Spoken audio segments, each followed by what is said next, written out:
Dhe Irani i bën këto 4 gjëra. Edhe pse qeveria iraniane me ministrin e saj të jashtëm Araqin në ditët e fundit i kanë çuar mesazhe amerikanëve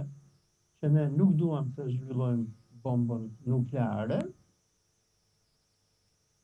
amerikanët vazhdojnë që t'i bëjnë presione Iranit në atë që quhet pozita maksimaliste, dhe amerikanët po e kërcënojnë Iranin me luftë në qoftë se Irani nuk i bindet diktatit amerikan. Çfarë po bën sot presidenca e presidentit Donald Trump është pak a shumë e njëjta gjë që bënte Britania në kohën, apo Anglia në kohën e perandorisë osmane. Por shikuesit e kanalit tuaj do t'ju jap një shembull. Në luftën ruso-turke të vitit 1877, kur osmanët u mundën nga rusët dhe britanikët prasin Kongresin e Berlinit, një nga rezolutat e këtij Kongresi të Berlinit, përveç ishte kërcënimi që rusët i bëjnë, britanikët i bëjnë rusëve, dhe nuk i lejnë ata që të marrin nën kontroll Bullgarinë edhe Stambollin, por i shtyn mbrapa. Një nga pikat e Kongresit Berlinit ishte që osmanët duhet t'i dorëzonin malit të zi dhe Serbisë, qytetat apo zonat e Plavës dhe të Gucis. Në atë kohë Sultan Abdulhamiti krijon lidhjen shqiptare, nuk ishte shqiptare, por kështu e njohin shqiptarët, lidhjen e Prizrenit, ku hoxhallarët dhe mystilerët e Tetovës, e Prizrenit, e Dibrës e tjerë, shpallin gatishmërinë e tyre për të hyrë në luftë, për të mbrojtur Plavën edhe Gucin dhe për të mbrojtur edhe sultanin edhe perandorinë osmane. Si pasojë e lidhjes së Prizrenit, britanikët i thonë osmanëve, okay, meqense shqiptarët do luftojnë për mbrojtjen e lidhjes e Plavës edhe Gucit, atëherë duhet që ti dorëzosh malit të zi, Tivarin edhe Ulqinin. Është një libër nga ambasadori britanik që ka qenë atëherë në perandorinë osmane, Edward Creasy, dhe ai thotë që kur i kërkuam Sultan Abdulhamitit që të dorëzonte Ulqinin edhe Tivarin, Sultan Hamiti refuzoi ta bëjë këtë, dhe ne çfarë bëm? Ne çuam flotën britanike në Dardanele,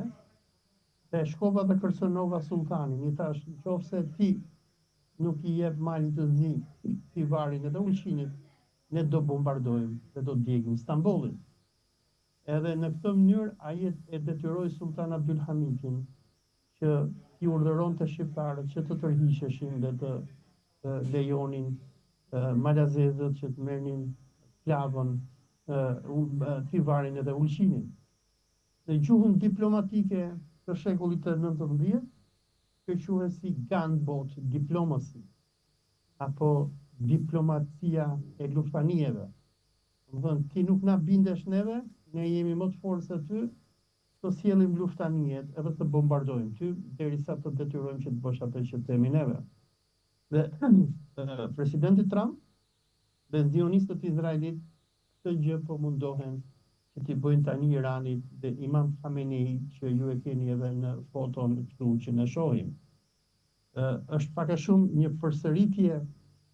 e Kongresit të Berlinit të vitit 1878, ku fuqitë anglo-zionisto-amerikane kërcënojnë popujt dhe shtetet muslimane që t'i binden diktatit të tyre. Po nëse në rastin e kohës Abdulhamitit lufta ishte vetëm për t'i marrë muslimanëve Tivarin edhe Ulqinin, sot lufta është më e thellë, nga që muslimanët janë mundur. Muslimanët nuk janë më në Ballkan, ne shqiptarët që jemi thjesht minoritar aty, që pushtetin e kanë zionistët sikur Edi Rama me kompani të cilët na fusin në përburgje me policinë e antiterrorit për hiset amerikanëve të Izraelit. Pra sot nuk bëhet më fjalë për Plavën dhe Gucin apo Tivarin dhe Ushinin, po bëhet fjalë për Xhamin Aksa. Se në të njëjtën kohë kur u kolonizua Kosova, Maqedonia, Greqia e Veriut, shumica e Ballkanit që ishte Osman dhe muslimanët u dëbuan dhe u vranë dhe u masakruan, në të njëjtën kohë britanikët do të marrin nga Osmanët Palestinën, të cilën ata do ta kolonizojnë,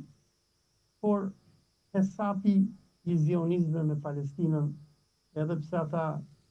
e morën mandatin në vitin 1917, tani në vitin 2026, 109 vite më mbrapa, zionistët izraelit nuk kanë arritur që i mundin ende totalisht palestinezët.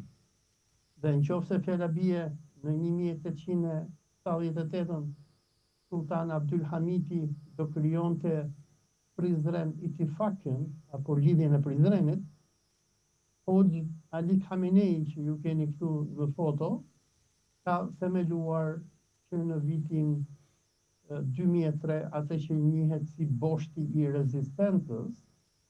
që mund quhet lidhja e rezistencës të popujve musliman, lidhje e cila nëpërmjet grupeve të ndryshme militante islamike, sikur Hamasi, Hizbullahi, Huthit, milicite e Sirisë, e Irakut e tjerë, me mbështetjen e Iranit, rezistojnë kolonizimin izraelit. Dhe ajo që po ndodh tani është pak a shumë një nga fazat e fundit